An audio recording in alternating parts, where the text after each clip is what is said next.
Hi, my name is Bella. Welcome to our show. We are going to tell you about the rainforest ecosystem. Our question is, how do living and non-living things work together in the rainforest ecosystem? Here are some facts about the rainforest ecosystem. The Amazon rainforest has the largest tropical rainforest. Millions of plants and animals live in the rainforest. When animals die and start to rot, they fertilize the soil. Next, you will see Lena. Hope you enjoy our show. Hi, my name is Elena, and I'm going to tell you about the rainforest plants and animals. The first animal is a tapir. Tapirs are herbivores.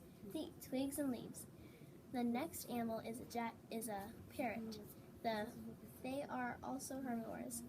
They eat fruit, flowers, insects, nuts, seeds, and veggies. This is a predator called a jaguar, and they are carnivores. They eat tapirs, deer, fish, and fish. This plant is a plant that we all eat. It is a banana. Monkeys eat bananas.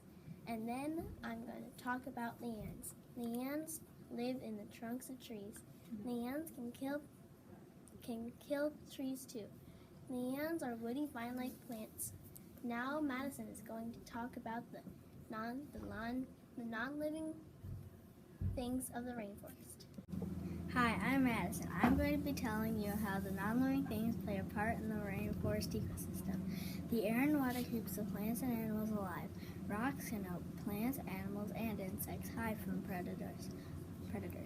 Fallen trees can provide homes for animals of the rainforest. The soil lets the plants like flowers and berries to grow.